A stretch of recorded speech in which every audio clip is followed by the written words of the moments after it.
Welcome to my channel. So this is our Airbus 320 aircraft. So the last tour that we had was 321neo. So this is a little different. Actually, the forward section is pretty much the same. So we are now here at the back. Kasi dito ako nakaposition. So unahin natin ang likod while we have time. Kasi I don't know how much time we have for the tour. So this is the rear section of the aircraft. As you can see, we have only 2 lavatories compared to Neo. 321neo, we have 3 lavatories at the back. So right now we have lavatory Delta and lavatory Echo. We have diaper table. Both lavatories at the back, merong diaper table. Also lavatory in front. Ayan. So medyo malaking lavatory natin dito compared to 321neo. There you go, guys. It's the same. And we have one full wet galley. So we have one oven, we have the boiler and more compartments, trash trolley, of course you're familiar with that, and the food cart. And yeah, so this is L2 door and the other side is R2 door. So that is R2 door. For most of our aircraft, we use L2 door.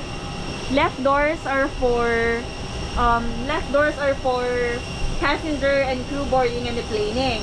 And the right side, right doors are for catering services. We don't use this one for passenger boarding. So lahat left doors lang.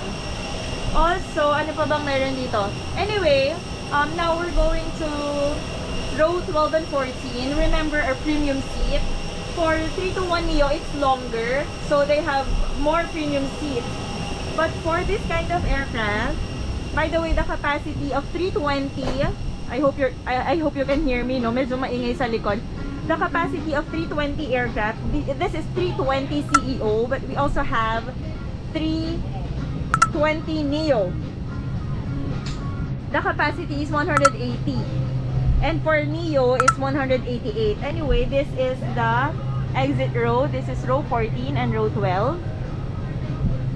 There. So, alam niyo na, bigger legroom. So, kapag gusto nyo ng bigger legroom, try nyo yung row 14 and row 12 for A320 CEO.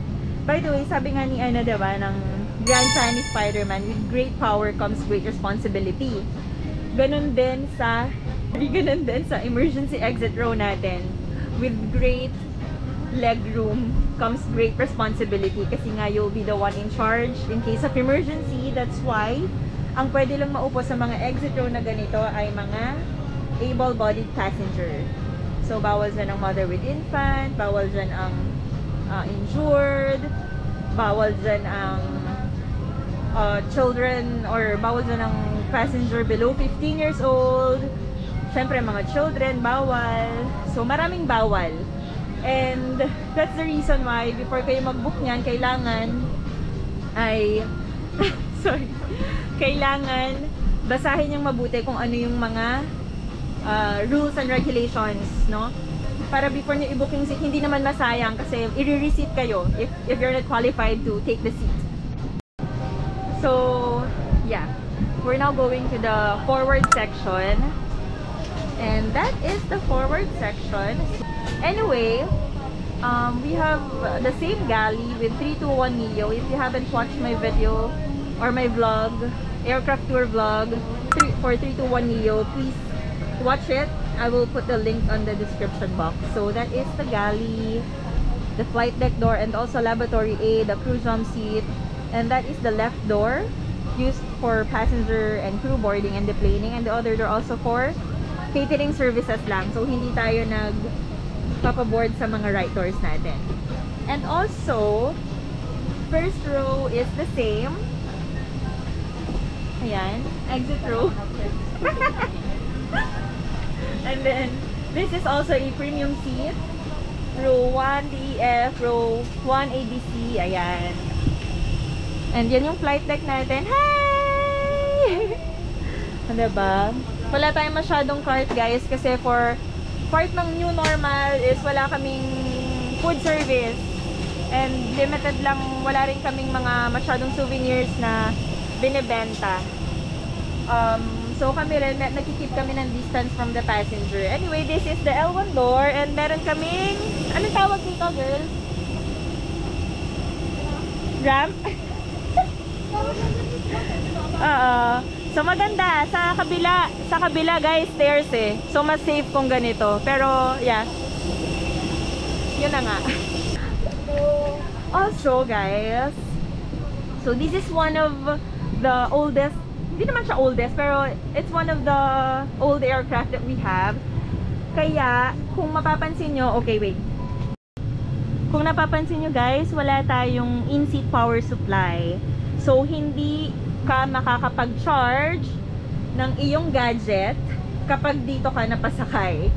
Unlike 320, 320 Neo and 321 aircrafts, we have the power supply. For 330, meron kaming charging station front and back. And also we have, of course, you're familiar with that, the overhead bins. This is our smallest aircraft. For Cebu Pacific, for Cebgo, of course, they have ATR 72500, tama ba? So sometimes we use this door, L2 door, pero sometimes hindi namin siya ginagamit, depende sa destination. Minsan forward door lang, minsan naman both doors ginagamit namin. Ayan, aalis na yata tayo. So here at the back guys, we have crew jump seats as well. We have 2 jump seats here. This is 1 double jump seat.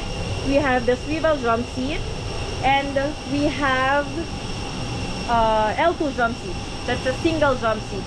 So, ang total ng crew na pwedeng makaupo dito guys ay 1, 2, 3, 4. The minimum crew complement is 2/4, 2 flight deck and 4 cabin crew. And the maximum is 3/6. So, pwedeng hanggang 6 cabin crew if needed. Anyway, pwedeng mag-add kasi they also have jump seat inside the flight deck. Like what I've said dun sa isang vlog, nag-install ang Cebu Pacific ng HEPA filters para yung air dito sa loob ng aircraft ay malinis at safe siya. Kaya naman, confident talaga akong lumipad. Anyway, nandito tayo sa loob ng CR at maya namin siya dinidisinfect. At sorry guys, I'm still wearing the old PPE kasi I don't have the official PPE yet. Siguro in the future, siguro sa next flight natin, hopefully meron na akong PPE na yung official talaga, yung maganda. Excited na ako isuot yan guys. Alam mo, in fairness ha, medyo mahirap magsalita dito. Kaya ngayon nagmamadali talaga ako kasi ground time lang namin here in Zamboanga. It's my first flight after 4 months at pinilit ko talaga na ma-tour kayo sa aircraft namin. I will try to give you more videos, mga aircraft tour. So yun na nga guys, I'm so sorry kung hindi masyadong malakas or malinaw yung boses ko kasi nga naka-open yung door dito and pumapasok yung ingay ng makina. Kaya I hope na naintindihan nyo ako. Thank you so much for watching. Please don't forget to like and subscribe. Maraming salamat sa panonood. Thank you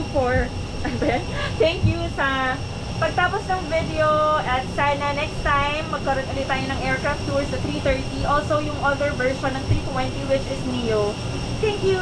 Anyway, before I end this video, papakita ko lang sa inyo guys ang aking emergency go bag from Cebu Pacific. Tignan natin kung anong laman nito guys. Una, nakita ko na ang ating flashlight na solar powered siya. Ayan, meron siyang kasamang flashlight. Lahat ng employees binigyan nito guys. So inside the bag, ayan yung laman. We have mask. Bago tayo umuwi, tignan muna natin kung anong laman. Kasi mamaya madilim na eh. And tumbler na ang laki-laki para we can stay hydrated, diba? And ano pa ba yun nandito? Hindi ko pa ito nakita guys. So ngayon ko pa lang siya titignan. Oh, we have medicine. Emergency contact numbers nakalagay din dyan guys. Yung Red Cross, PNP, National Disaster Risk Reduction and Management Council. So nandito lahat ng mga emergency hotlines. And then mask, meron din. And of course, hygiene kit.